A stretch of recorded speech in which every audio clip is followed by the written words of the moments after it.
It's the total domination of one human being over another. It's a sick circle, and you don't know how to break it. Laws can't save lives unless they're enforced. And actions speak louder than words. But when we set out to follow up on our multi-year investigation into human trafficking, So it's a little placard. what we found I don't see any in here. was a crisis It's literally everywhere. hiding in plain sight. Places that you wouldn't expect. Hotels breaking a law designed to help victims escape. Were you aware that the law was being broken here? New data proving male survivors are slipping through the cracks. We're shamed. We feel guilty. We don't know how to tell. And a system that often responds too late. It's a major issue. But in courtrooms, jail cells, and technology labs, the fight back is underway. We couldn't just ignore it. Today, a first of its kind trafficking court on Long Island. They needed some special attention from us. The new jail program helping survivors on the inside. We're able to build the trust and help these women find their own purpose in life. And the high-tech hunt using AI to track traffickers in real time. It is game-changing. This is Trafficking in the Tri-State, the next front. I'm senior investigative reporter Tara Rosenblum, and this is a crisis my team and I have been tracking for years, going back to 2018. The data, it's undeniable. Trafficking is rising dramatically all across the tri-state. But today we're going to take you inside some of the places you might not expect. Jail cells, courtrooms, technology labs, and even a parking lot on Long Island, where the next front in this war is taking shape. My rock bottom was really rock bottom. We are heading to one of the hotels where I know exploitation takes place, and one of the hotels that I was exploited in. The road to healing isn't straight. There's constant reminders everywhere. And for Laura Mullen, it's one she still drives every day. She recently offered to take us back to the places where her trauma began. You know, my mom was a sex worker, my dad was a trafficker or a pimp. The streets where she was sold. I was out there for 6 years. And the hotel parking lots where she was forgotten. So this is one of the hotels that I was exploited in. To make sure others know the signs and the danger. Anything to get the word out there for people to see that it's happening right here in New York City. Laura says she was just 12 years old the first time she was trafficked, sold by her own brother. She'd later be held in a basement by a drug dealer who claimed she owed him for food, for drugs, for her life. And when you feel so worthless, or you feel like there's nothing else to live for, you just go with the flow. Like, you just be like at the breakfast buffet and somebody would say, "Hi, how you doing? How's your night?" And meanwhile, you're like, "Well, I just slept with 15 guys and I shot 18 bags of heroin." But Laura says the hotels, not just the men, shielded the crimes. Trafficking is money. They're spending thousands of dollars weekly in these hotels and motels. Do you really think these big corporations want to lose that money? No, absolutely not. And that's why she says a New York law requiring human trafficking hotline signs in hotel bathrooms matters so much. The real world impacts is life or death. The law was passed back in 2018 after another survivor shared her story right here on News 12. I felt like a slave. A lifeline with a hotline for victims to call. That one number or email or QR code can save somebody's life. But when we conducted a year-long check of 105 hotels across the tri-state, Let's see if they have one. we found bare walls that should have held help. That signage is not there, it's missing. At more than 80% of the properties. Do you know why the flyers are not hanging as required? From roadside motels to luxury chains, different zip codes, different prices, but the same failure to follow a law that could save lives. And to date, not one fine issued. It makes me feel like I always knew everything is about money. At one point, I was just about money. Somebody sold me over and over and over again because they could, right? So these hotels don't put up these signs because nobody's coming and checking, nobody's reinforcing. And yet she still fights to raise awareness. Hi, yes, this is she. Today, Laura works down the road from that hotel where her nightmare took hold. I have the folder right here, actually. As a senior advocate at ECLI Vibes. She's taking the suggestions as of right now, yes. Helping other survivors reclaim their lives. This has really helped me to heal, and every day I'm growing. From a trafficked teen to a trailblazing advocate, she's helping others find their way out. But Laura's story isn't just about one life saved. It's a window into a crisis hiding in plain sight. Our investigation found the number of cases identified by the National Human Trafficking Hotline exploded in just 1 year, up 38% in New York, 56% in New Jersey, and in Connecticut, a spike so steep it nearly tripled, 128%. Thank you for coming. Few have witnessed the pain behind those numbers more than this woman. Yeah, I'm trying not to get emotional right now. Fedi Castillo is the co-founder of ECLI Vibes, where Laura works. She spent years driving victims to court and shelters, working out of the back of her car. Still with me. Building one of the most impactful trauma centers in New York State, treating 2,500 trauma survivors a month, many of them trafficking victims. We see how it can ripple through in generations, and knowing that we're making that ripple effect, yeah, it's a big deal. But Castillo says that healing is harder when basic laws go ignored, and wasn't surprised by what our investigation found. Sex trafficking specifically is happening in every hotel and every motel in Suffolk County, and I can say that with confidence. What does that say about the overall state of trafficking prevention in New York State? That we're not paying attention, that we're not taking it as seriously as we should. Because if something as simple as putting up a sticker in these hotel rooms to ensure that people know where they can seek help, if something as basic as that is not happening, it highlights a bigger issue. But even Castillo admits the system was never built to handle the complex trauma these survivors face, especially the youngest ones. And that's where this next stop comes in. Inside a small courtroom in Central Islip, a revolution is quietly underway. I am Mary Porter, family court judge presiding over the Errant Court. The Errant Court is New York's first human trafficking court for youth. So the court started about a year ago, and what would happen is we would have kids come before the court in different ways. Maybe they were running away, maybe they would say that they were having conversations with men that were much older than they were, and of course we understood that there was something more going on with these children. Here, trafficked youth, some as young as 11, are no longer treated as delinquents. They're given wraparound services from housing to mental health instead of a criminal record. When you really start trying to solve the problem, you need a multifaceted approach. So far, about 50 youth have come through the court, and while their trauma runs deep, Judge Porter says the early results speak for themselves. Do you feel as though the court has reached young victims who would have otherwise potentially slipped through the cracks? 100%. If we don't do the work that we're doing, or if the kids don't get the message, there's only one of three ways they're going to end up: drug addicted, unfortunately dead, or in the criminal justice system. But when these young survivors slip through the safety net, many end up here, behind bars, where one sheriff is trying to turn incarceration into a lifeline. We're able to build a trust and help these women find their own purpose in life.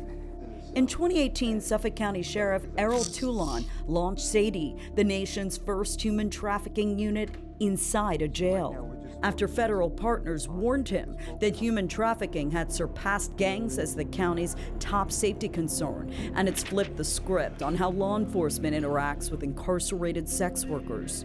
We know the hotels that they're being used, the websites that they communicate with, what they may communicate with various Johns. Since then, more than 5,000 women have been interviewed, over 300 identified as trafficking victims, and the model built on trust, long-term support, and survivor leadership has become a national template. They're here days, weeks, maybe even months. So we're able to build that rapport. And that trust paid off when accused Gilgo Beach serial killer Rex Heuermann was arrested. These jailhouse conversations suddenly took on new weight. You know, it was really helpful just identifying any potential sex workers that may have engaged with Mr. Huerman. Huerman now sits behind bars here, and Toulon says his team is still talking to sex workers, inmates who may hold key information, not just about Gilgo, but about victims whose names we don't know yet. Broadening even to New York City or even Nassau County. From a trunk. This was it. To a courtroom, to a jail cell. This is the new front line in the war against trafficking. And for the survivors who've escaped, like Laura, the mission is now making sure others can too. Just know that someone does care. But our investigation didn't just expose gaps in the law, it uncovered something that the prosecutors almost never talk about. When it was over, it was like, what just happened? The victims you rarely see, and the shocking data that shows in the eyes of the justice system, men are all but invisible. 2 human trafficking rings busted this week. 16 girls, nearly half of them being minors, were trafficked. There is no shortage of cases involving the growing trafficking crisis in the tri-state. In all, 15 women were rescued. And while most headlines focus on female victims, My body just went into freeze mode. a silenced population of men and boys is slipping through the cracks. This is not just my story, it's the story of thousands. So we decided to dig. The Turn to Terror team spent months combing through years of crime data and uncovered a shocking truth. We don't know how to tell. Male victims are almost invisible in the records. The myth is boys can get away, and the reality is they can't. I'm senior investigative reporter Tara Rosenblum. When we pulled years of local crime data, the pattern was impossible to miss. Out of hundreds and hundreds of trafficking cases, only a tiny fraction involved male victims. But advocates say it's not because men and boys aren't being trafficked, it's because the system isn't counting them. My name is Cristian Eduardo. I'm a survivor of international domestic sex and labor trafficking. Christian Eduardo lives in Brooklyn today, but says his trafficking nightmare began in his native Mexico. Someone approached me with this offer of me getting a job outside of Mexico. That promise turned into a debt he could never repay, and sexual slavery in restaurants across Bergen County, New Jersey, and Queens. He also told me he worked 12-hour shifts behind the bar for no pay. The labor trafficking was happening to exhaust me and not being able to say no when the sex trafficking part was happening. Eventually, he found the courage to walk away, but getting justice was another story. Out on the streets, he discovered a grim reality: not a single safe house for trafficked men anywhere in New York State. In a lot of agencies, they were like, we only have services for women. So it was a very, very long path. Eduardo was far from alone. We combed through the data and found boys and men make up 40% of all identified trafficking victims worldwide. And that number is rising fast. Since 2004, the number of boys flagged as victims has more than quintupled, a far sharper rise than for women or girls, making them the fastest growing segment of survivors. In the U.S., nearly 1 in 5 calls to the National Human Trafficking Hotline comes from males. Yet in the tri-states court records, they're almost invisible. We know because the Turn to Terror team spent months analyzing 5 years of crime data from across the tri-state. County by county, we pulled prosecution records for the 5 most common sex trafficking-related offenses. One pattern immediately stood out. Cases involving male survivors are almost nowhere to be found. In most counties, the number of prosecutions is 0 year after year. Even in the Bronx, which has some of the highest case numbers, male victims barely break double digits. In Nassau and Rockland, every victim female. And in Orange, Westchester, and Dutchess, no prosecutions at all. Only investigations that often ended with lesser charges. But as we just showed you, that's not because it isn't happening. Advocates say male victims are often overlooked or mistaken for offenders. I think, one, it's a little tougher group to identify. I think also that and I say this respectfully to our DA's office, prosecutors don't have the skill set. Because we prosecute 3,000 domestic violence cases a year in Westchester County, they're great at it. I don't remember the last human trafficking prosecution, so what do you think the skill set is going to be of that prosecutor? The result, a patchwork of justice that depends on where you live. In Manhattan, Queens, and Brooklyn, 3 of the nation's most populated counties, prosecutors are still fighting our request to break down cases by gender. And in Suffolk, there have been 10 prosecutions so far this year, but authorities wouldn't say how many involve men or boys. I think that there's an assumption that men can't be victims, and so we are not even asking the question to begin with. So if we're not asking the questions, how are we identifying them, and we're not? We also discovered similar trends and challenges in Connecticut and New Jersey, where the state's top law enforcement officer acknowledges the gap. You have people who have suffered unimaginable harms, and their stories are gut-wrenching. So we pulled 5 years of records from 6 New Jersey counties. In all that time, our investigation found just 2 male victims compared to 70 females. And even when cases are prosecuted, our investigation found they're rare, inconsistent, and often pled down, leaving a gap between the reality of trafficking and what's officially recorded. What are the biggest challenges that you and your team face when prosecuting these types of crimes? I think first and foremost, building that trust. I mean, you're talking again about a population of people who understandably have a very small amount of trust. How does your office counteract that? It goes to making sure that their voices are at the table as we're thinking through our policies and approaches. The treatment gap is something John Michael Lander knows all too well. I had taken 8th at the Junior Olympics, and then I was trafficked by the people who were sponsoring me. Lander says he was groomed by men who promised to advance his Olympic dreams, but instead abused him at hotels and sporting events. It was with a 60-year-old doctor, and I was taken to a Motel 6. Years later, he broke his silence with a TED Talk. I am a survivor. And now speaks at conferences worldwide. We need to make sure that we hear our children, including this one, organized by the New Jersey Coalition Against Trafficking last spring. I think one of the biggest problems that males face when trying to go public is that no one will believe them. And that's the hardest thing. We just want to be heard and believed. He says change starts with believing men when they come forward. And regardless if you are a man or a woman, it can happen to you. Because until the system sees them, both the data and the victims will remain invisible. Still ahead, the cutting-edge AI that's now being used to expose the traffickers hiding in plain sight.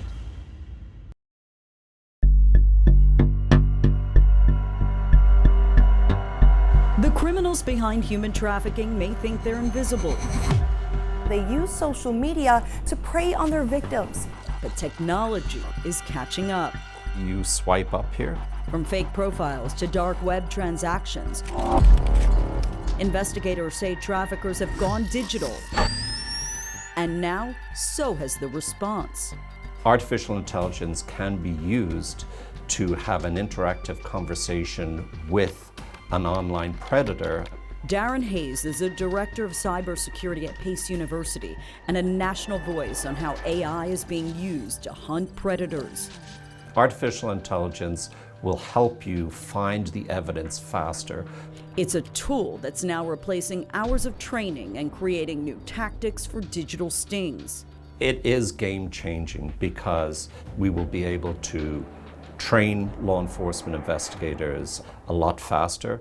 AI is also changing how investigators locate victims, reading clues hidden in mountain ranges, shadow angles, even tree species to pinpoint where they're held.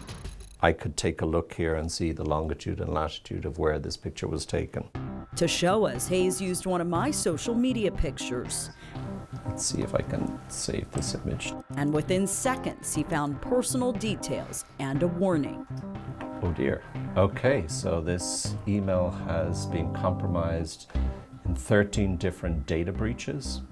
And so what a criminal will often do is take this information to log into your account and contact somebody that you know. And this happens with a lot of young children. But according to Hayes, the U.S. isn't moving fast enough to keep up with the technology. While countries like the Netherlands and the UK have embraced AI to fight trafficking in the metaverse, Hayes says American agencies are still playing catch-up. The United States has 18,000 different police departments. Other countries don't have that number. And so that creates an issue because all of these police departments have different training, different protocols. But at Pace University, students are now being trained through a federal initiative called the Blue Campaign, designed to teach warning signs, digital safety, and how to spot trafficking in their own communities. I am living proof. The FBI calls it the fastest growing criminal enterprise in the world. I mean, it's literally everywhere. But until every victim is counted, every law is enforced. Why do you not do more to stop these types of crimes? And every trafficker is stopped, the fight isn't over. There's no question we have to do more. This is Trafficking in the Tri-State, The Next Front. I'm Tara Rosenblum.